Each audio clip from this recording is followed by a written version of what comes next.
કોળીઓ પેટ સુધી પહોંચાડવા માટે ઈશ્વરે કેટલી અદ્ભુત રચના કરી છે. ગરમ હોય તો હાથ કહી દે, કઠણ હોય તો દાંત કહી દે, કડવું હોય તો જીભ કહી દે, વાસી હોય તો નાક કહી દે.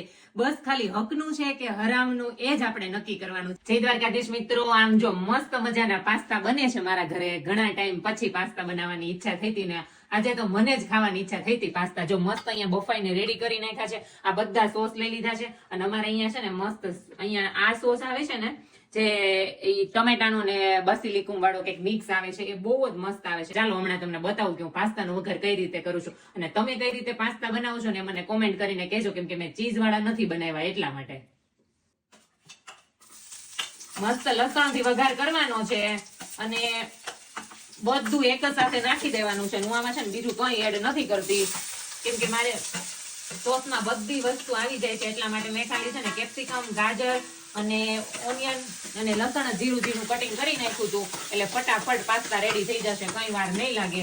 એના માટે જો બોઇલ પાસ્તા બી થઈ ગયા છે અને થોડી વાર ચડવા દઈશ ને એટલે મસ્ત થઈ જશે. અને મોટું મોટું હોય ને તો અમે છે ને બંને કટિંગ મોટું હોય ને તો બંને કાઢી નાખીએ છીએ. ભાવતું નથી, ખાલી કેપ્સિકમ એક જ ભાવે, ઓનિયન ને નો ભાવે. એટલા માટે અમે કે ઘણા ટાઈમથી નાખતા બી નહોતા, પણ આ ચીરા કે તું ઝીણું કટિંગ કરીને પાસ્તામાં નાખ, પાસ્તા બહુ મસ્ત બનશે એમ. એટલે જો મેં સવારની ઈચ્છા થઈ ગઈ હતી ને એટલે અત્યારે ફાઇનલી મેં પાસ્તા બનાવી જ નાખ્યા છે.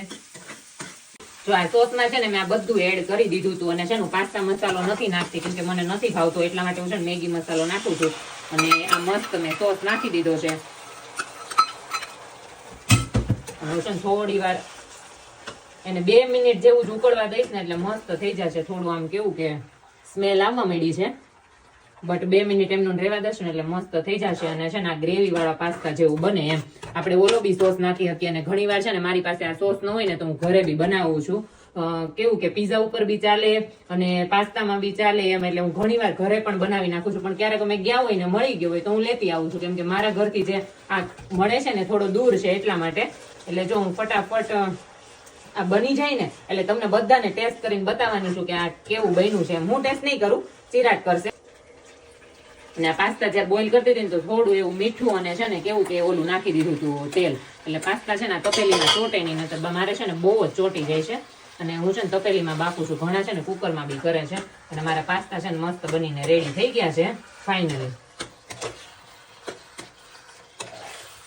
આમાં ચીઝ કેવું કઈ નથી નાખતી, ચીઝ વાળા પાસ્તા બી આવે બટ લિક્વિડ ચીઝ છે ને મને ભાવતું નથી એટલા માટે છે ને મેં નોર્મલ જ પાસ્તા હંમેશા બનાવી નાખું છું.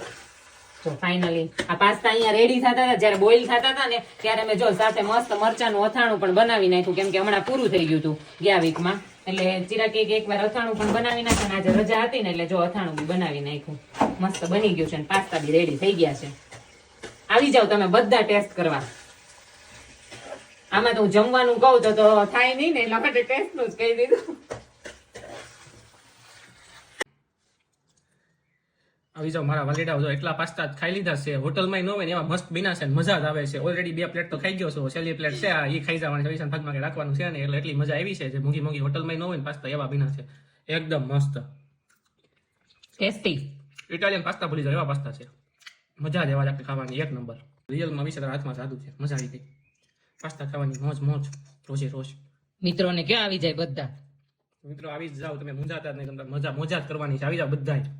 જય દ્વારકાધીશ મિત્રો. મળીએ નેક્સ્ટ વિડીયોમાં. લાઈક કરજો, શેર કરજો અને કમેન્ટ કરવાનું તો ભૂલતા જ નહીં.